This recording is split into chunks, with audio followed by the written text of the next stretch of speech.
Assalamualaikum warahmatullahi wabarakatuh. Selamat pagi dan salam sejahtera para mahasiswa yang dimana saja berada pada pagi hari ini.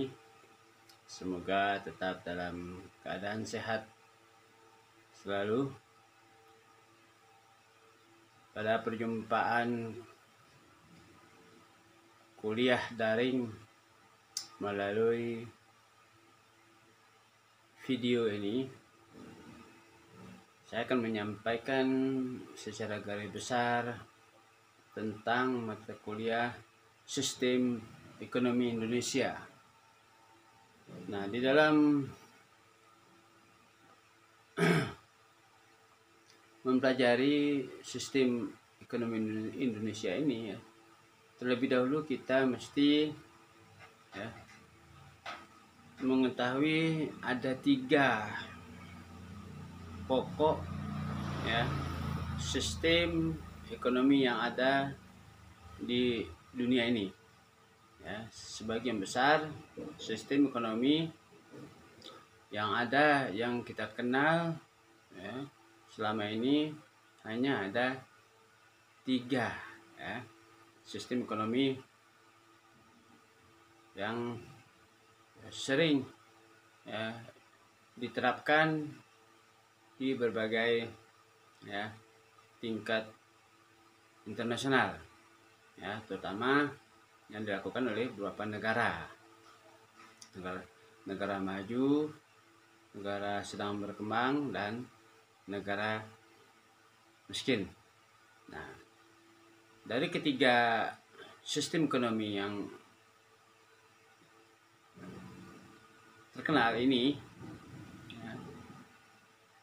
yang pertama yaitu sistem ekonomi kapitalis. Nah, apa itu sistem ekonomi kapitalis? Sistem ekonomi kapitalis itu atau sering disebut dengan sistem ekonomi liberal, di mana suatu pelaksanaan kegiatan sistem ekonomi dalam suatu negara itu diberikan kepada kebebasan pasar untuk menentukan persaingannya. Itu sistem ekonomi kapitalis ini lebih besar diterapkan oleh negara-negara maju seperti Amerika Serikat, Eropa, dan negara-negara maju lainnya, di mana sistem ekonomi kapitalis ini kegiatan ekonominya sebagian besar diserahkan kepada individu-individu daripada pengusaha itu sendiri, daripada pelaku ekonomi itu sendiri, untuk melakukan kegiatan usahanya, di mana mereka pada dasarnya telah memiliki omset yang besar, modal yang besar, kemampuan sumber daya manusianya sudah bagus dari segi kualitasnya, teknologinya sudah maju. Nah, oleh sebab itu sebagian besar negara-negara yang sudah maju yang saya sebutkan tadi, mereka bersaing di pasaran domestik maupun pasaran internasional. Nah, sistem ekonomi kapitalis ini pada intinya yang kita maknai dengan bahwa mereka ini diberikan oleh negara keleluasaan untuk bersaing, di dalam menciptakan produk, memproduksikan produk, memasarkan produknya, tanpa campur tangan pemerintah. Pemerintah hanya mereka menciptakan berbagai aturan pelaksanaannya itu, dan pemungutan pajak yang dihasilkan oleh para pengusaha yang melakukan kegiatan ya, ekonomi tersebut. Kenapa lebih besar pelaku terhadap ekonomi kapitalis nih di negara-negara yang sudah maju, di mana mereka memang sudah memiliki modal yang besar ya, karena sudah tergolong negara-negara yang sudah lama maju ya, dan negara-negara yang sebagian besar ya tidak pernah dijajah, ataupun kalau ya pernah dijajah ya itu hanya ya tahap-tahap awal, setelah itu mereka sudah bebas. Nah, maka pada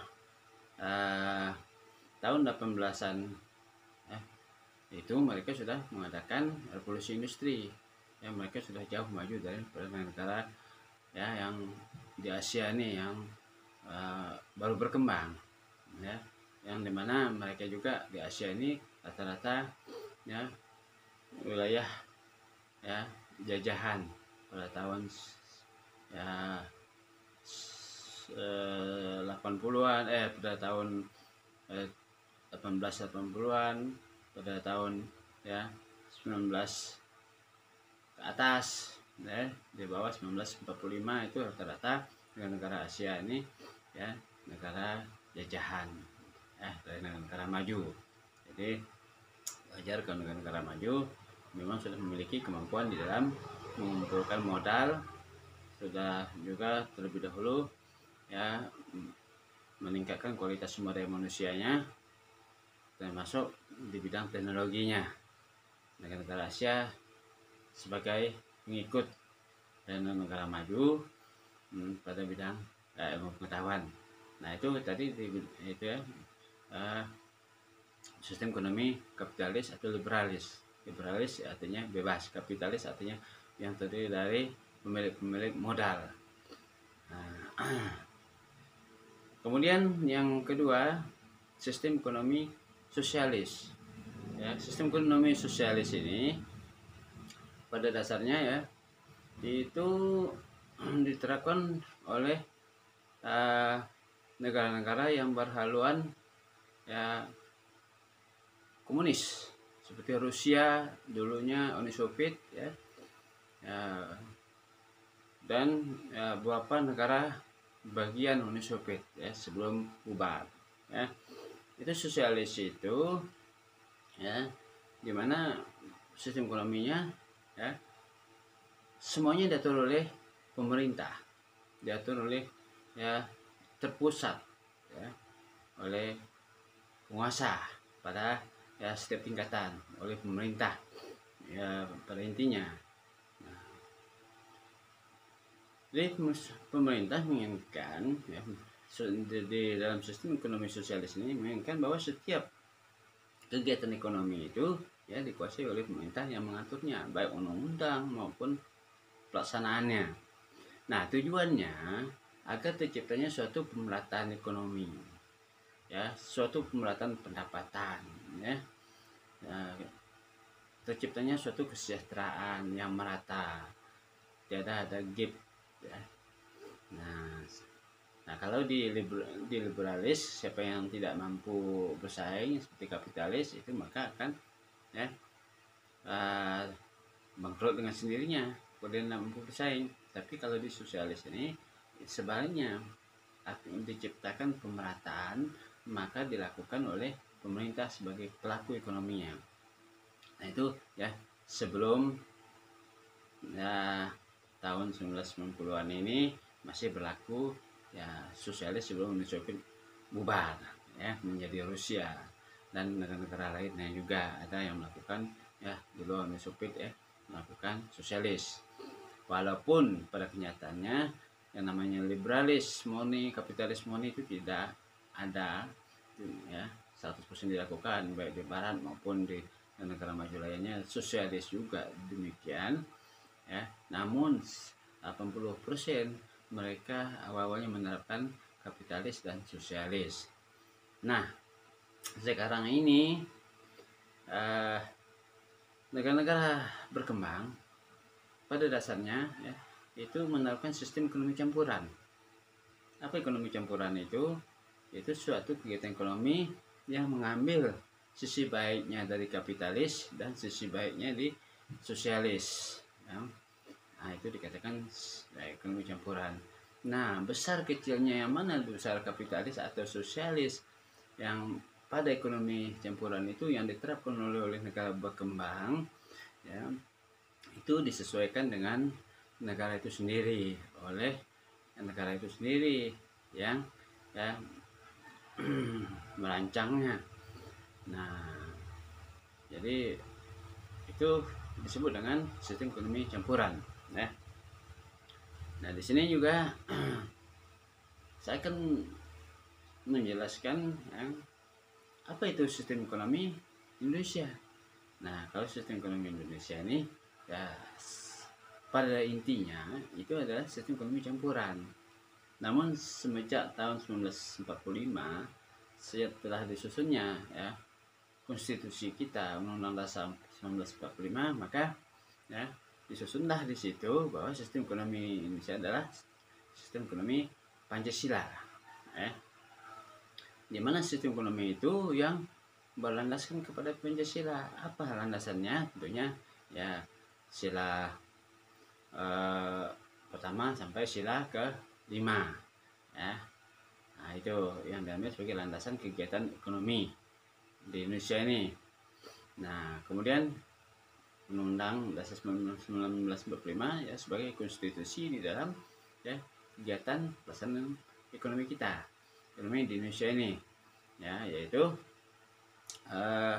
pasal 33 ya, ayat 1, 2 dan 3 ya, baik tentang koperasi ya maupun tentang pengaturan sumber daya alam ya yang dikuasai oleh negara dan untuk kesejahteraan rakyat ya, dan juga ya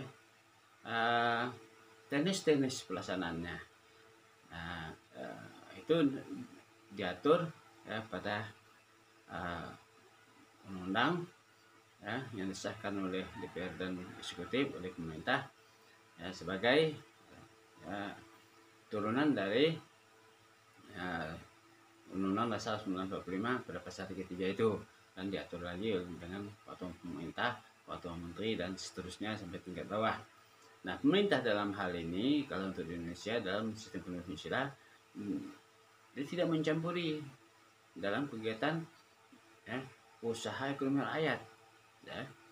Nah, hanya pemerintah ya mencampuri ya di bidang kegiatan ekonomi yang dilakukan oleh badan usaha milik negara. Itu pun ya dulunya, kalau sekarang sudah banyak dikelola oleh swasta, namun perusahaannya milik negara ya. Itu namanya diprivatisasi ya. Diprivatisasi artinya tidak semuanya dikelola oleh negara, tapi 50% atau 60% oleh swasta yang mengelola badan usaha milik negara itu sendiri. Ya, tujuan pemerintah ya, supaya ada kemandirian dari badan usaha milik negara itu di dalam kegiatan usahanya ya. Ada yang juga bersifat profit motif, ada juga yang sosial motif ya, yang dilakukan oleh badan usaha milik negara itu sendiri. Nah, dalam ekonomi Pancasila ini tidak jauh beda dari sistem ekonomi ya campuran. Karena itu gabungan, kita juga mengambil yang terbaik dari ekonomi liberalis dan yang terbaik juga dari ekonomi sosialis, cuma dirumuskan ya. Nah, dikaji ulang oleh para pendahulu kita pada tahun 1945. Maka di sini kita lebih cenderung ya azasnya pemerataan ya pendapatan. Ya, kalau berdasarkan ya ekonomi Pancasila ini ya. Nah, di sini ya kelebihan ekonomi Pancasila ini ya mengikuti daripada apa-apa yang ya ditetapkan oleh Pancasila dari pasal 1 sampai dari sila 1 sampai sila ke-5 ya. Dan juga pasal 33 ya Undang-Undang 1945, di mana ya seluruh hasil alam, udara, air dan eh, semuanya itu ya dikuasai oleh negara dan diperuntukkan untuk kesejahteraan rakyat. Ya. Jadi intinya juga sama, untuk kesejahteraan rakyat. Ya, kita tidak tahu apakah di dalam pelaksanaannya hingga saat ini apakah sudah betul dilakukan sesuai dengan ya sistem ekonomi Pancasila itu sendiri. Mungkin lagi secara bertahap ya, untuk 100% belum. Nah, karena ini butuh proses. Jadi ya, pengantar dari perkuliahan kita sistem ekonomi ya, Pancasila dan pengenalan sejarah sistem-sistem ekonomi yang ada di dunia ini. Demikian terlebih dahulu sebelum kita lanjutkan kepada materi ya sistem ekonomi dan masalahnya pada sistem ekonomi Indonesia. Jadi kita ketemu pada ya, pembelajaran berikutnya ya, dan saya ucapkan assalamualaikum warahmatullahi wabarakatuh dan salam sejahtera untuk semuanya. Semoga Anda tetap sehat selalu. Terima kasih.